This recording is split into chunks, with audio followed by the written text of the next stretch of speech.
We're happy to have you, Braves Country, for this episode of the Pennant Grace. As always, we are presented by Roback. And what code do they need to use, Ush? PG20 is going to save you 20% at checkoff. You put in that code, you're going to get 20% off, and you are going to be styling and profiling. Thank you very much, partner. Very good. Absolutely. We're finishing each other's sentences at this point. We're off to a good start.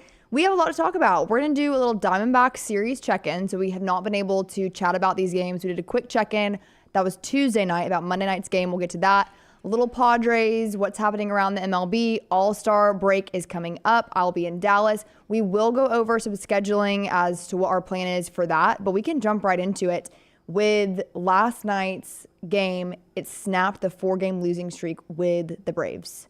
Kind of painful. Yeah, so another one where you have a loss where the Braves did at least make it interesting, come back. So full disclosure, no lies here on the Pennant Grace. I did go to sleep in the 4th inning. It was tied. It remained tied until the 7th. Arizona scored 2 runs, and then Marcelo Zuna ties it back for the Braves in the 8th, but the Diamondbacks answer right back in the bottom of the 8th, and that's what ended up taking the game. So a little on Charlie Morton there, a little on the bullpen, but you did see, pretty decent offense there from Atlanta. At this point, I would rather take a really strong offensive showcase, and even though there was a loss, we saw that even from Austin Riley, Sean Murphy, Adam Duvall, some guys that have been a little rocky in the last few weeks, I would say, maybe not even that long. We've seen them start to come to life, and we saw that last night. But it was a rarity of the bullpen not performing to the level we've seen it in the last couple of months. Yeah, not going to make me mad. Can't say enough good things about the bullpen this season. What a strength that's been for the team. Just been absolutely tremendous. Because we not just covered baseball, we also cover fashion. Game 2, they had those, whatever you call that uniform, desert sand that you like. Yeah, I do. They wore those in Game 2. They did.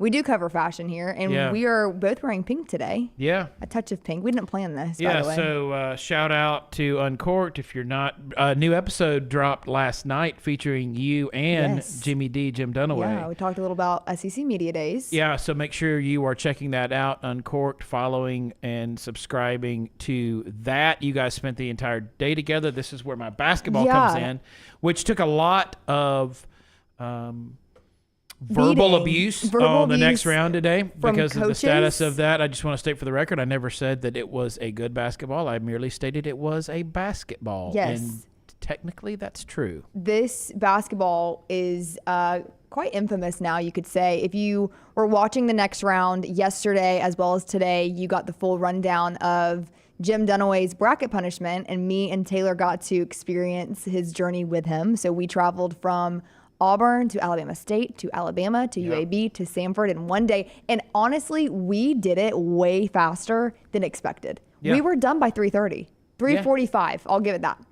Done. And the challenge was Dunaway had to hit a 3 in 5 Division I arenas, and he did it. Right. And this was the ball in question. It was called an onion by the Alabama State coach, Coach Levitt, I think. Yes, shout out to my son Wilson for having the basketball and for leaving it in the yard where it went downhill and was in the woods in a creek where I found it early yesterday morning and cleaned it as best as I could. At one point, Dunaway said, I think the most embarrassing part of this whole thing is this. Yeah. Not the headband, not the wristbands, not the cutoff tank top 4XL. It was, in fact, the bright blue basketball that is peeling. You can see right there, a nice little spot. That's what I contribute. But it was fun. We had a good day yesterday. Embarrassing moments. You saved the day with the basketball, Save the day. So going back to this series, so 4-game series, you got 4 in Arizona, 3 in San Diego, and then the All-Star break. So we talked a little bit, shot a little quick video. Hope you're subscribing our socials there at the Pennant Grace on X, on Instagram, and on Facebook as well. And, Eddie Rosario. So first game back in the lineup, a really timely hit there in the 9th inning that set up Sean Murphy for the big 2-run home run that tied the game. Game went into extras. Ended up Braves winning on a Marcelo Zuna sac fly in the 11th. He has continued to be so good for this team. We saw it last night, and I hate to say we because we are not playing on the team, so sometimes I have to check myself with that. But the Braves could not capitalize on Marcel's contributions last night. But one thing that stuck out to me Monday was Eddie Rosario. So a lot of people are not happy with it. I'm going to be quite frank with that. I've seen a lot of social media comments saying, Same. Why bring back Eddie? What's the point? We need more than him. Now, I'm not necessarily disagreeing with you, but this you have to understand from my perspective, what I have looked at, this is not the full answer. At least I hope it's not. I could not agree more. This was a pretty harmless little move. Yeah. That you do before the All-Star break. I still think that there's a bigger bat coming to that outfield. I think the key word there is harmless. This did not hurt the Braves in any way. It's more of, we know this guy. He knows our culture. We've seen what he can do in a Braves uniform. Right. And Monday night, he did what he does best. He was clutched up. He was largely the reason that the Braves were able to win that game along with Sean Murphy. But I don't think that this is something that Braves country needs to get frustrated at. Now, unless we get to this time in 3 weeks and there's been no movement besides maybe that, then it would be very questionable. But there's no way that Alex Anthopoulos is hanging his hat just on this one move. Yeah, don't think that because this happens that all of a sudden it eliminates. Keeps the Braves from doing something else. This is not there's not like this great investment that was put into Eddie Rosario coming back. And like you said, popular teammate has had success there. Know what we have. Let's see how he does in the meantime while they continue to weigh their options, as Anthopoulos is always doing. But he contributes to that Game 1 win, which was really good to see. Game 2 was a 6-2 win, and your guy, Adam Duvall, had the big 3-run home run there in the 6th. It's so good to see him starting to heat up. I feel like we've been saying more and more his name, Adam Duvall, with the clutch hit, with this, with that. So that was awesome. Chris Sale was his usual self, a little shakier than normal. I feel like his command was a little off, but he settled in, which was huge. But, the bullpen did what they needed to do. It was Chavez in that game that came in. Yeah, would you say that command, so he went 5 1/3. And he's usually a guy that'll go give you 6. Yeah. Do you think that was maybe what kept him from going his normal length, was those command issues? I think so. I think that you normally see also Snit trying to save the bullpen, and that kind of got called into question against the Phillies last week. But I do think it was a good move, and Chavez did what he does best, but he was a little shakier, and I feel like shaky for Chris Sale is someone else's best at this point. Yeah, because, gave up 5 hits and 2 runs and 9 strikeouts. If you are not aware, check out where Chris Sale is on all-time strikeouts and games with double-digit strikeouts. All-time. Higher than you think. So he is a strikeout machine. He had 9 strikeouts in that Game 2 win. So the guy strikes a lot of guys out. He does.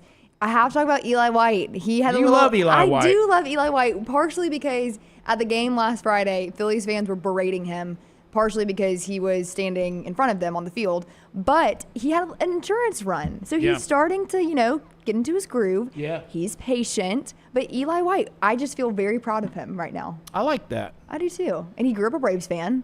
That's him, right? Yeah. He grew up a Braves fan. Correct. South Carolina guy. Going back to Eddie Rosario for a minute, good note there from Nick that he signed a minor league deal, and he says, I think he's still getting paid by the Nats, which I do believe that's true.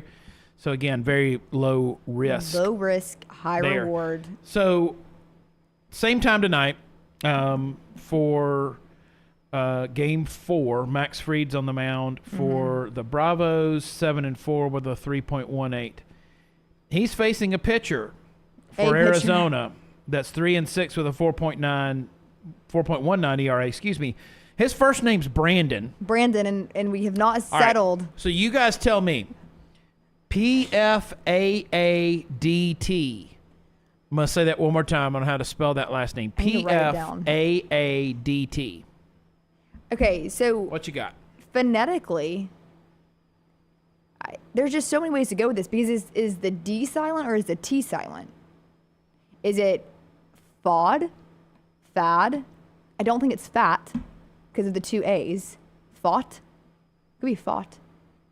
It could be. Fought. Brandon Fought. That sounds good. If it's not, maybe he should consider that. Tell us what you think. Tell us what you think. But Brandon Fought will be, we're going to go with it. Brandon Fought will be on the mound tonight. Max Fried, I really want to see a dominant game from him. I want to see him calm, cool, and collected, and I don't want to see him on the mound for as long as he was in his last start. Right. So it'd be really encouraging last start before the All-Star break to see another good start and a bit of a bounce back for Max. Yeah, I agree. Right? Let's talk about last night real quick. Yeah. I want to go back to that. We touched on it in the open. Jimenez. Yeah. It wasn't a great start for him, or it just wasn't very clean. Right. And believe he was credited with the loss in that one. But, again, bullpen's has performed so well. Hard for me to put too much blame on him. Charlie Morton had a couple of again, and he said it was very similar to his previous games. He said just a couple of pitches that did not go the way that I wanted him to, and that was the difference in the game. But for those that are freaking out about pitching, I do not share that sentiment. I believe it's still an offensive issue, and I believe the Braves do have the pitching staff to compete. Just talking to former Pennant Grace guest and Duke of Denham El Presidente Reed Taylor about his beloved Dodgers, who their starting starting rotation is absolutely decimated with injuries. So what they're having to deal with is incredible. The fact that they're playing as well as they are with as many big-time starting pitchers as they have currently on the IL is pretty remarkable. But I think the Braves have a pitching staff, both from a starting and a bullpen perspective, to compete in the postseason. Scott Forster, it's pronounced Fought. Fought. Okay. And he actually listened to something to some strikeout calls. Scott Forster is smart. So awesome. Everyone. Thank you, Forster. Brandon Fought against Max Fried tonight. If you Everyone knows that. To go do man on the street somewhere and hold up his last name, I don't think a lot of people would come to the conclusion that it's pronounced Fought. Fought. But we know that. We know that now. Thanks to the best producer in the biz. So finish that 4-game and then the Padres. So just a little on the Padres. So as it stands going into tonight's game, the Braves are 51-40. They're 8.5 back of the Philadelphia Phillies. Padres are 49-47. So lesser record, but they're only 7.5 back of the Dodgers. They're 4-6 in their last 10, but they've lost 4 in a row. So they were just playing the Mariners. They're off today. So they have the off day where the Braves are playing before that series begins. So we played the Padres this season. I just said we. In May. I know.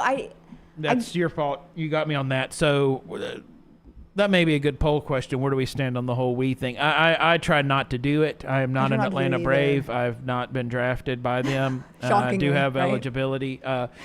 So the Braves have played the Padres already. So the familiar opponent. And talking to Reed, who I trust with NL West knowledge as much as anyone. He's a correspondent. Yeah. I said that, what are you thinking? He's like, he agrees with you. He says Arizona is the one that concerns him the most as far as being capable of making that big run. Yeah. The Padres, the Braves did lose a series against them back in May. And if I'm remembering correctly, Chris Sale was dominant. Jimenez had a shaky game there, I think, that actually cost one of the games. And the Braves did avoid the sweep, though. So we got one on the Padres. With how well the Phillies are playing, guys, goodness gracious. I was hoping that this stretch with the Diamondbacks would be an opportunity to get some games back on them, but they have handled the Dodgers. So on the Philadelphia Phillies, I thought it'd be interesting to take a look as we're so close to the All-Star break and say how many teams have 50 or more wins, okay? So 50 or more wins. Now, I'll start with the AL. Listen to this. So in the American League, Seattle, Cleveland, Minnesota Twins, Kansas City, Baltimore, the Yankees, and the Boston Red Sox. Okay? Okay. Mariners, Cleveland, Twins. Who's after Twins? Kansas City? Kansas City. Somehow? This is an and then you have the three list there in the East, Baltimore, New York, and Boston. In the National League, teams with 50 or more wins. You have the Dodgers. Mm-hmm. You have our beloved Atlanta Braves. You have the Milwaukee Brewers. And then you have one team in all of baseball with 60 or more wins, and that's Philadelphia. They're dominating. They're Yeah. dominating. It's simple as that. And what I do find intriguing is the narrative that is forming around how they look a lot like how the Braves did last season. Yes. Dominating MLB. Yeah. Simple as that. Who was the one team that took that away from the Braves? Yeah. The Philadelphia Phillies. So I think to your point, comparing them to last year's Braves, not just that they're winning, but how they're winning. How they're winning. Right. It's just if I did not have such a disdain for the Philadelphia Phillies, I would be like, wow, this is really exciting to watch. You've got a couple of Cy Young candidates in your starting rotation, and you've got a lineup that's just so difficult. And they're dealing with injury too. They are. We've talked about it a lot, and if you're a baseball fan, you know that. The Dodgers are also dealing with injuries, but you have two pretty decimated clubs, and the Phillies are still performing excellent. Yeah. It does make me nervous a little bit. How many games left do we have with the Phillies off the top of your head? Do you know? 7 games? No, it has to be less than that now. How many more games do we have with them? 2 series. 2 series left? I think that's right. Play them in September. And then at the end of It seems like this year there's me not see. that stretch against division teams. While you're looking that up, I'm going to look it up. Scott Forrester chimes in on the whole we. What do you say? He said, the White Sox have taken years off my life. I'm saying we. And that's a good point. That is fair. You've invested that into your life and have All right, let me pull this up. suffered through that. So, it's that's one that kind of will get you. Goose says, haven't had a chance to get on. Nick says 6 games left against Oh, the Phillies. 6 So that games. would be Okay, 7, 2 yeah. series. Yeah. Haven't had a chance to get on since it happened, but last Friday's game on Apple TV, they spent 10 minutes talking with Harper at Truist. Yep. I did not know that because I was there, but my mom, when we came home, she did not like the Apple TV crew at all. Well, I'm glad that Goose brings that up because it brings an interesting discussion into baseball and television and seeing. Just saw this yesterday. I don't know when it was released, but I saw it yesterday on X about the NBA's coming season, how you'll watch the NBA. And How are they going to watch it? a lot of things, and so like Netflix is involved, and Amazon and Apple. Is it Netflix? I know Amazon, Apple, and the ESPN is still involved as well. There's no TNT, which is just like So awful. Odd. That's the best thing about the NBA is Inside the NBA on TNT, but it was a mix of traditional broadcast and your new streaming partners. You see how Major League Baseball has been doing that with Apple TV. It's really interesting to think of what kind of hybrid deal we have coming. This won't last. The current model as is just a shoestring kind of thing put together for a very short time deal. So it's, as we await more news on that, there are endless possibilities about how we'll be watching baseball in the future. Well, it's really interesting for a few reasons. And personally, we're reaching mid-July, which is crazy. It's the 11th today when we are filming. I would not have guessed when we broke the news back in April, maybe end of March, about the Bally Sports Right. Very early. issue, that we would still be sitting here now mid-July I know. going into the All-Star break, and most of Braves country still has no access to games. Yes. Unless it's with those streaming partners. Yes. And for me, as someone that wants to make a career out of this and cover the MLB as a sideline reporter, it makes me a little more anxious because it's so unknown with deals, with who is going to be broadcasting these games, the different broadcast crews, what it's going to look like. And it really does shock me that we're still sitting here and it has not been resolved. I agree. And I don't know what the answer is. That's not me saying, talking bad about anyone by any means, but I mean, what is a solution at this point? Right. Do you think we'll be sitting here come October, hopefully, and we still don't have access to these games? Yes. Yeah. So you think it's going to be this rest of the season, Bally Sports? Yeah, it would be foolish to say that Major League Baseball will figure it out and get this thing together. Yeah. Why would I say that? Why would I have confidence in a statement like that? Well, there's been no effort, in my opinion, to alleviate this. And I almost think, and this could be a hot take, but the Braves were picked to be a powerhouse coming into this season. So when this first happened, I can't even imagine the panic that was taking place because it's, you know, this team is so incredible. You have Ronald Acuna, but then things kind of start unraveling. And I don't know if this is true or not, but it seems like it was almost like, oh, we don't have to figure this out now because it's not like it's a fun team to watch. I talked to so many people when COVID was going on I fell in the habit of going here to whatever it was, going to some type of place. And then once the restrictions were lifted, I never got back in the habit again. If people lose the habit of watching something, the same thing can happen.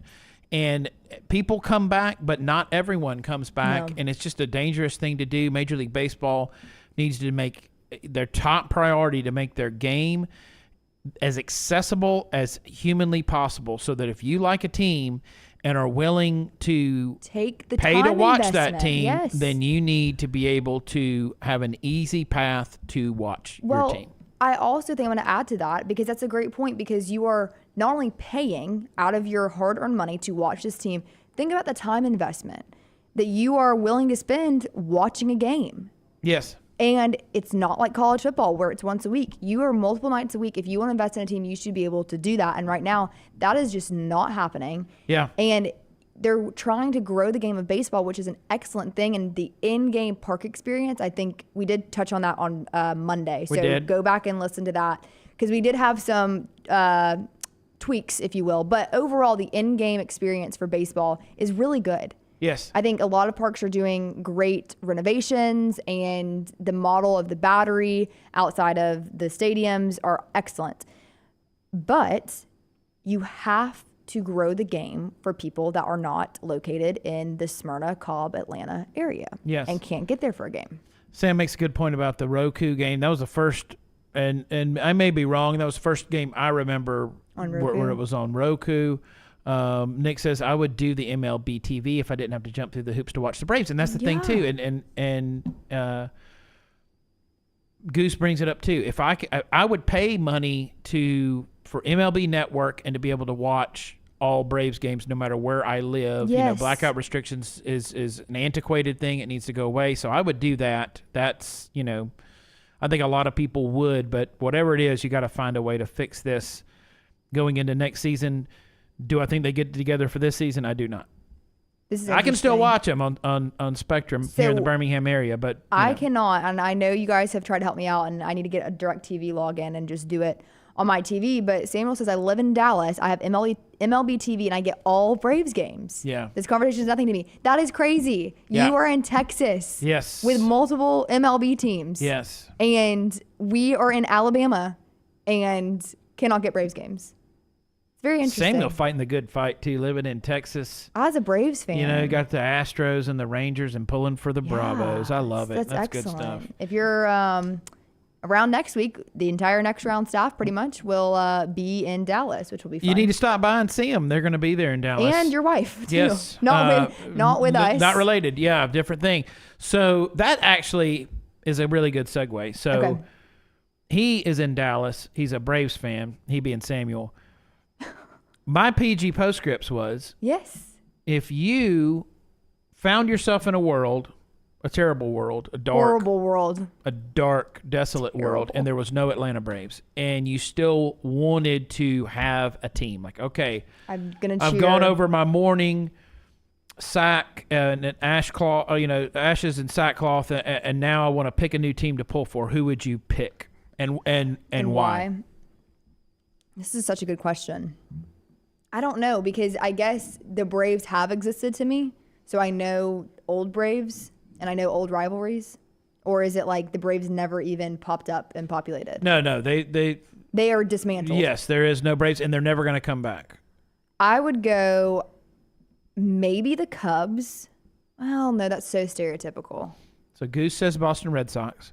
Orioles would be a good Scott one. Forrester says the Orioles, obviously. I think the Yankees would be. Well, I guess it depends on what you want. Do you want I have never been a front club? runner. I have never been a front runner, ladies and gentlemen. Born to Lose is my theme song. I would pick the Cincinnati Reds would be my team. The Reds? So Southern team, who I say Southern. They're Southern adjacent. They're as close as you can get, and it's still a drivable distance. Yeah, that's true. It's a franchise that's been around for a very long time. Nice ballpark, good game day experience, good fan base that's loyal, that's stuck with a team that hasn't won in a long time. The Brewers. I'd be okay with the Brewers. Yeah, but I mean, like, that's so far away. Yeah, I mean, I guess you have to consider I still live here. I mean, there's a lot of factors that go into it. So Sam says the Las Vegas A's. Nick goes with the Red Sox. There's a lot of people that's just a popular national brand. It's like the Dodgers, Yankees, Cubs. Yeah. So tough question, right? It is, because if you were to say you don't know anything, the Braves never existed, I feel like a lot of people's answers may be different. But if you know the Braves, you can't go Philly. You can't go Mets. You can't go Marlins. John Lunsford, lifelong Las Vegas A's fan. Right. So awesome. Right. If Nashville will eventually have a team, and that would be a lot of people's answer, I think, but they don't yet. So, same as Charlotte might have a team at some point. That would be, okay, one of my favorite, this is kind of a side note, one of my favorite minor league teams, their name is the Augusta Green Jackets. I do. Yeah, I think that is so incredible. I think that is like taking the town's history and what people know Augusta as, but it's also like a creature, so it's looks good on a logo. Yeah. So I'm interested to see what that Nashville team would be, because we talked about if they did have a team there, how like the guitar strings would be going down the front of the piping, the Nashville notes, maybe musical notes. No thanks. Yeah. I don't know. Goose says it used to be the Boston Braves. That's why I went Boston. That's true. True. That's true. The longest continually running franchise in American sports. It's incredible. Yeah. And that's us. All right. What are you looking forward to with the next few weeks before the trade deadline? What are you wanting? I am looking for rest and recharge for the Braves. Hopefully a very good all-star experience for the Braves All-Stars. Would like to see our guys do well out there. Chris Sale won't be getting the start. He made this start in this series, so that guaranteed he won't be starting the All-Star game, but he will be an All-Star. Good to see. And a lot of, turning it's first half of the season, second half of the season. That's the halfway point. And so that's what, I'm looking for. And then you'll get down to making some deals as you get past the All-Star break. These next few months are going to fly by. Yeah, they really will. After the All-Star break, I feel like it just goes like that with school starting back too. I hate that. Oh, I wish summer lasted forever.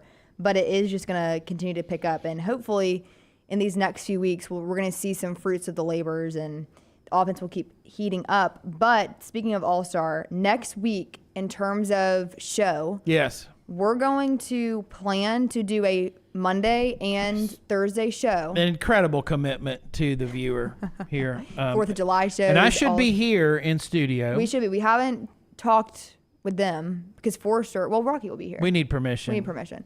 But either way, we will have 2 shows next week. Now, if we have to decide on Monday morning that we're going to push it to Tuesday, whatever, we will have 2 shows. The goal is it to be Monday and Thursday. Right. We will have to look at scheduling for me and media days to see if there's any notable coaches speaking at the time of that 12:15 slot. But plan on just looking at our social media, getting updated on what time to tune in. Also, though, you can always go back and watch all of these. We have a playlist. Always available there on demand. But the best way to find out what's going on, when and where you can watch the show, as EG said, that is following at the Pennant Grace on X, on Instagram, and now on Facebook. So we're going to post the complete episodes on Facebook as well for you guys, just to be able to have an easier reference point. But it's on Disrupt the Media, and it's a playlist, and it has all of our stuff on it. So we'd love you guys to check us out. And then, of course, on my Twitter, MEG_sports, we do go live there as well. So all you have to do is click on the profile, and that's similar to the Pennant Grace as well. So just a few housekeeping things, but we will be checking in next week. I'm excited. It'll be some fun shows. It'll be kind of more off the cuff, if you will, because we don't really know what to expect. Yeah, we'll play it on the fly. See how it goes. One more time, what is the code the Pennant Grace family needs to use? PG20 is going to save you 20% at rowback.com. You're going to get all the best looks no matter what you're kind of going for that day, and really no matter what kind of season it is. Rowback is going to have you covered from top to bottom. PG20, saving you 20%. We will see you guys back here next week. Monday and Thursdays time is to be decided, but we are always happy to have you, Braves Country, and look forward to our next episode.